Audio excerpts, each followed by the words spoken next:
Hi, I'm Ali and I'm going to show you how I did this zipped pocket. I'll show you in detail how to do the opening, how to put the zip in, how to do the pocket bag, everything you need to know. I'll break it down a step at a time to make this tutorial easy, even for a beginner. Before I start showing you how I made my pocket, I just wanted to show you this little diagram because it's hard to see what's what with this, but my diagram hopefully will help. So I've drawn up this rectangle, which is basically the opening, and then my zip goes down the middle.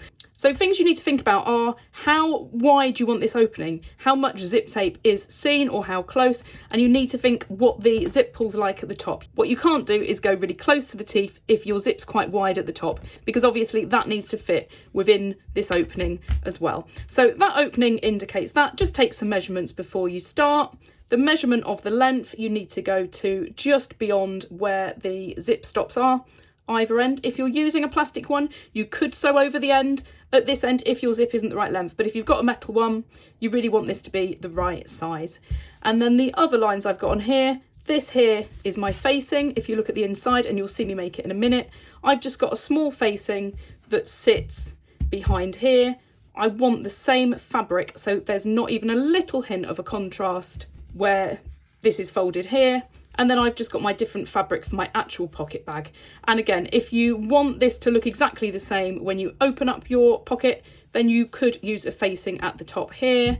But for this example, I've just used a contrast fabric because it's nice and light. And this line here indicates how big I've done the facing on this side. And then that's the whole pocket bag.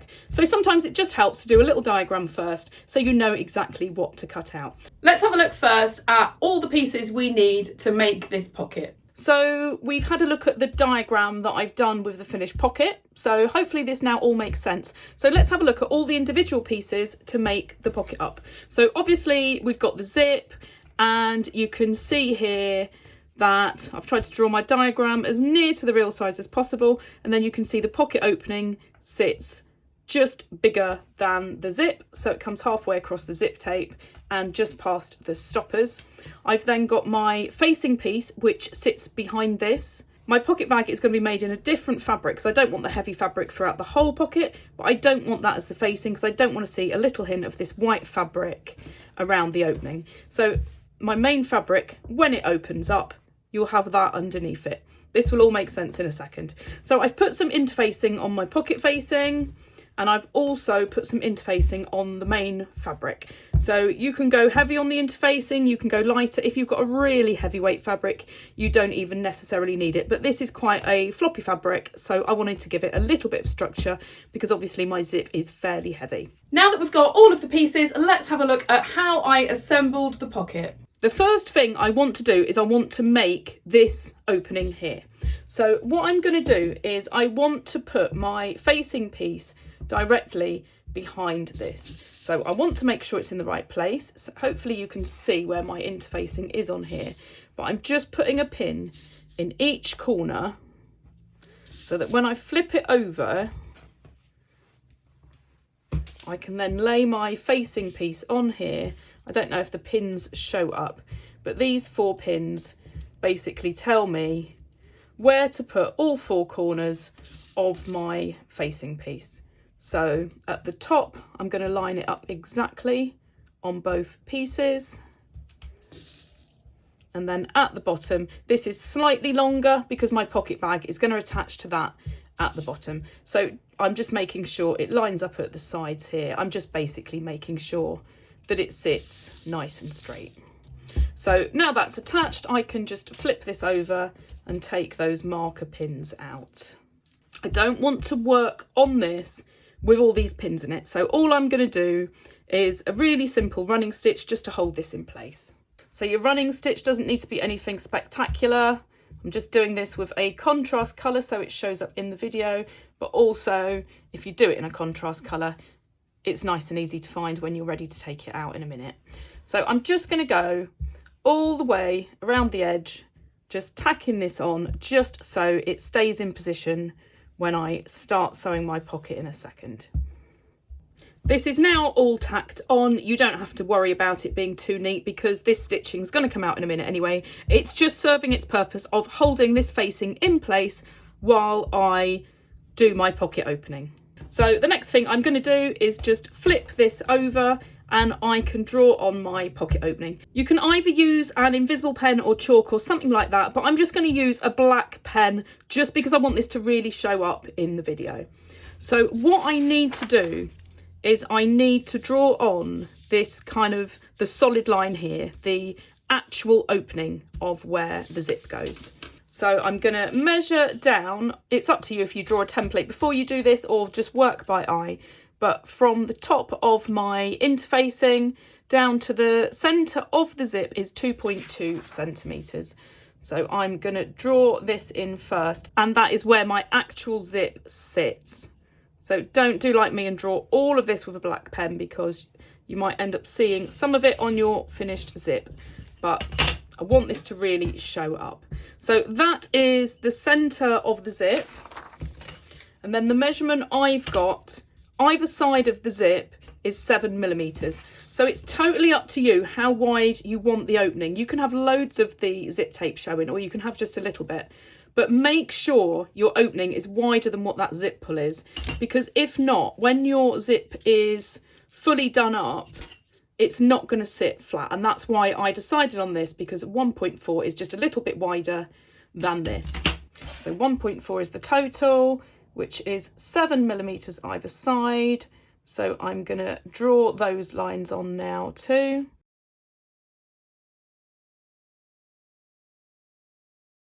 And then I need the length as well. So the length I've worked out on here is 15.5 centimetres.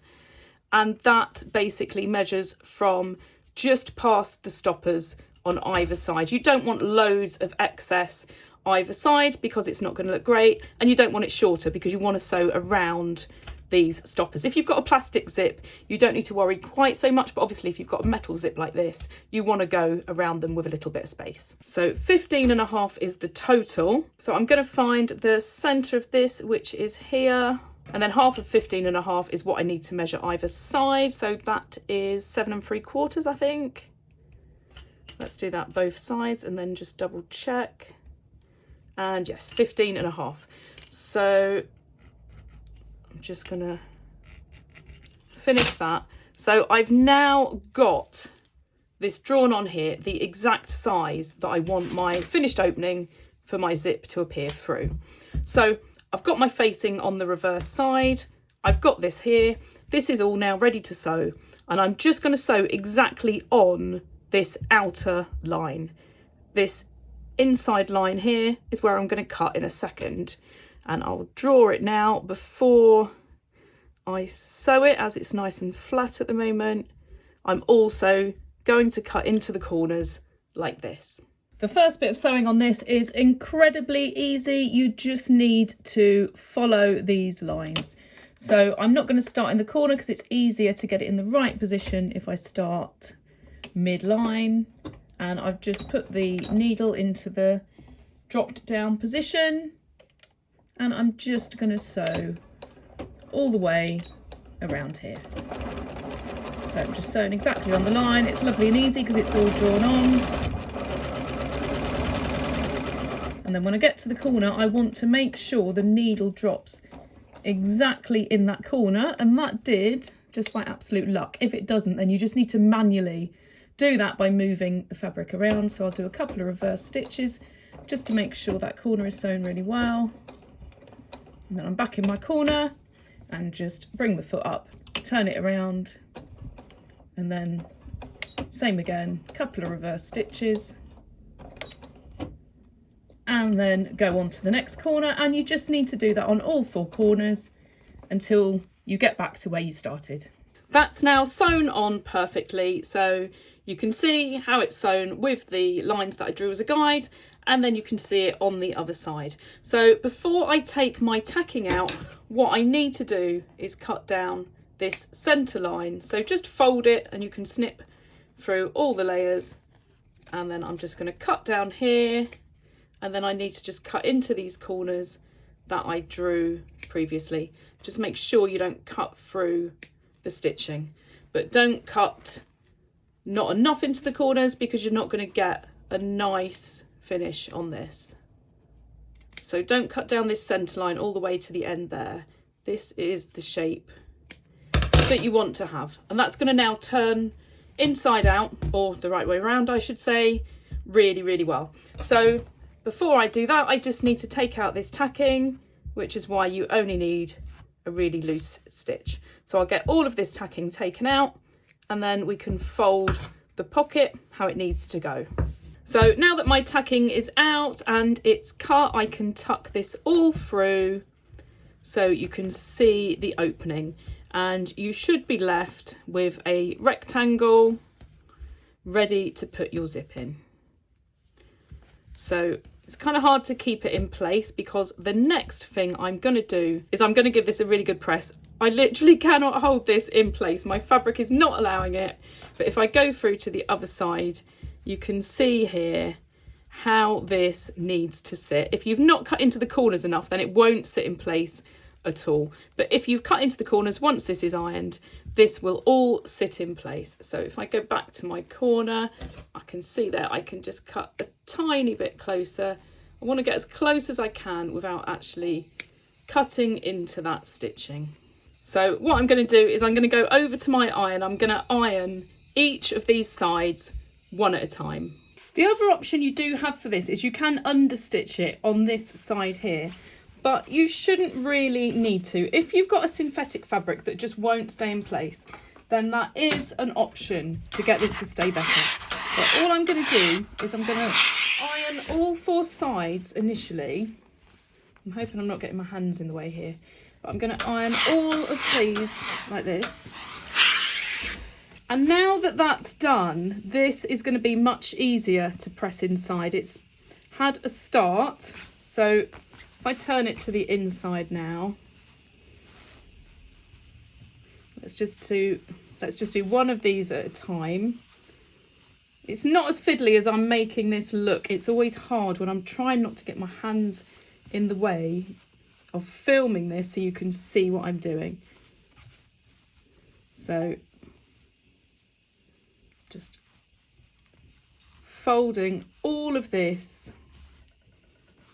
If you see now, hopefully my fingers aren't in the way, you can see that corner there, and that is where the zip's going to sit. So if I just press down here, I press this little end bit and press there, you can see if I turn it over now, I've got the perfect opening now to put my zip in. So what I'm going to do is I'm going to get all of that ironed for you to see without filming it, because it really is tricky to iron when I can't get my hands in the way. So let's get this all pressed and then we'll move on to getting the zip in.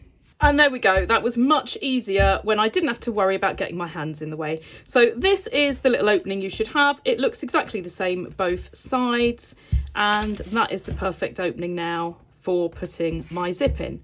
So what I need to do is I need to position this perfectly. I need my metal stoppers either end to sit just inside of where that opening is, and I want to make sure that the opening is nice and even.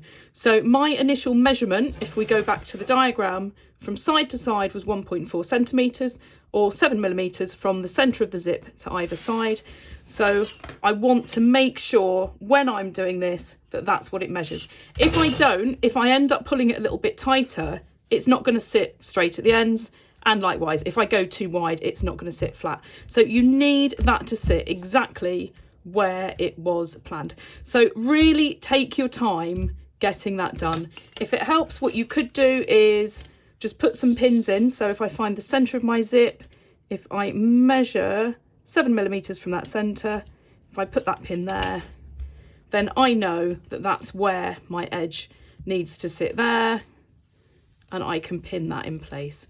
You can use I can't think what they're called, the little double-sided iron-on tapes to hold this in place.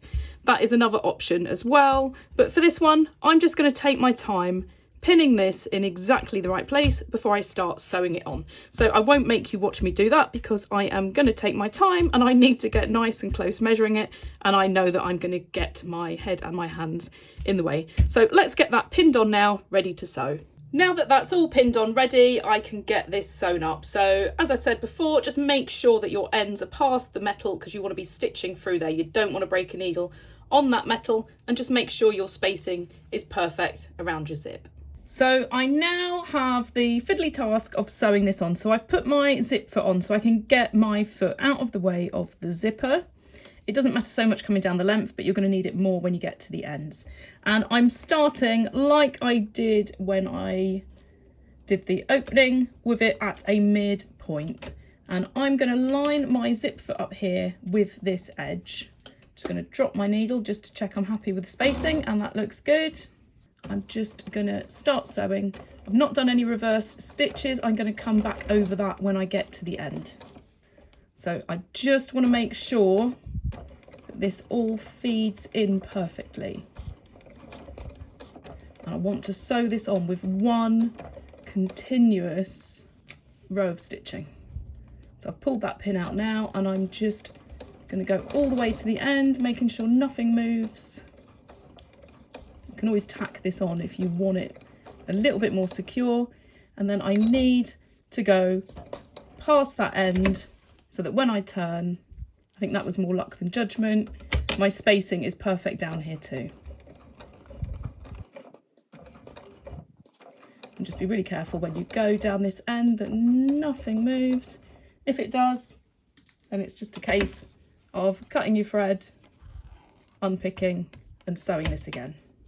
And I'm going to take that one out now so it's not in the way, and I'm just going to work my way up the other side.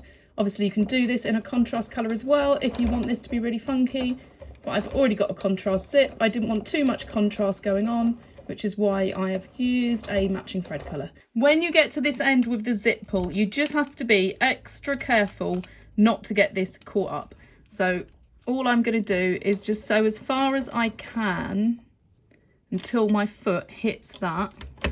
I'm going to raise my foot and then open up the zip and then do that last little bit. You have to just kind of work around that zip pull as best you can. So I'm just going to get to the end and then work my way across, do the same on the other side, and then I just need to make sure that that zip pull does go up.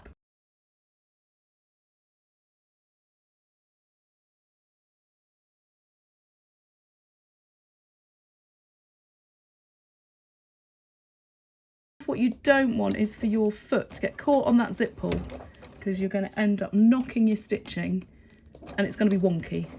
And particularly if you're using a decorative stitch or a contrast thread, it's going to be really noticeable. So I just need to get back to where I started, where I'm at now, and I'll just do a couple of reverse stitches and that's all sewn in. I've now got the zip put in, it's sewn in nice and secure. Nothing's going to fray. It's all finished off nice on the inside. You can see a couple of little bits here where I wasn't quite happy with how straight it was, and I just did a little bit of unpicking and I re-sewed this little bit here. And I would really advise that if you don't have this perfectly straight now, you're always going to regret it. It literally took me a couple of minutes just to unpick this bit and re-stitch it. So the next thing I need to do now is I need to put in my pocket bag. It's not going to be a pocket without a pocket bag. So obviously there's no right side on my white cotton, but I wanted to use something contrast so you could see clearly. So right sides together, so this little bit below the pocket opening, and what you're using for your pocket bag, you just need to stitch those together. So all I'm doing is right sides together, the whole length of this, and I'm just gonna stitch that together. I've done a 1 centimetre seam allowance, so let's pin this exactly where I'm going to sew it. I don't think you need to see me actually sew that on. I'm literally sewing across 1 centimetre from the edge, and that's going to attach my pocket bag at the bottom. The other option is you can just use your facing piece here and have that go a little bit longer, but if you don't want it too heavy on the inside, then this is the option to have a different fabric for the bag. That's now attached and I've just pressed it towards the bottom. So you can imagine if you just used your facing a little bit longer, you don't need to put the interfacing the whole way down. You could just interface the top, but you could have this as one continuous piece of fabric. So all I need to do now is I just need to fold this up and stitch around the edge, and that's my pocket done. So the first thing I'm going to do is just fold it up until it meets at the top, and then I want to make sure it's perfectly lined up at the sides, and I'm just going to put a few pins in to hold this in place before I flip it over.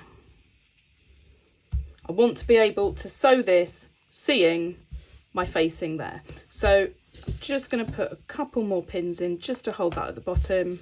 I don't want this twisted. If you don't have it folded and lined up perfectly, you could end up with a bit of a twist in it, and it's not going to sit flat, which isn't ideal. So now that's all in position there, I'm just flipping it over, and I want to pin from this side, so I can now take that one out. Same on this side of the pocket bag. And then what I need to do at the top is, if I hold this a bit closer, this little bit here is where I snipped it. I want to stitch all the way down the side, and you can have a bigger seam allowance if you want to. If you've got a fabric that frays, I would definitely recommend it. But I just want to stitch this down the side here. I've allowed a 1 centimetre seam allowance, and I want to catch this and go across here as well. So I've already top stitched it from the outside, so it's held nice and secure, but this just gives it a little bit more. And then I'm going to stitch across the top as well. So I'm just pulling all of the pocket out of the way. I can now take that out from the other side. And this is why I want to sew it from this side, because I want to make sure I don't get any of this caught up. And then obviously down this side is going to be exactly the same as what I did on this first side. So I always start with the easiest bits first and do the fiddly bits after. So I've got this lined up at the 1 centimetre mark, and I'm going to sew as much of my pocket bag as I can before I need to put my zip foot on and get really close at the point where my zip is. So I'll sew up here as far as I can go before my sewing machine foot starts to touch all of this fabric here, which is this point. So cut that off here, and then I'll do exactly the same on the opposite side of my pocket bag. So the nice easy bits are done, and then I'm going to put my zipper foot on so I can get really close for this bit at the top and the bit right across the top of my zip here. And then what I'm going to do at the top, because this is still going to hit my zip a little bit, is I'll move it over a bit, and then I'll just move my needle to the left a little bit, and it just means I can sew across this much easier. I've actually ended up putting my needle as far to the left as it'll go. So it just means that when I sew across the top here now, it's going to be a lot easier.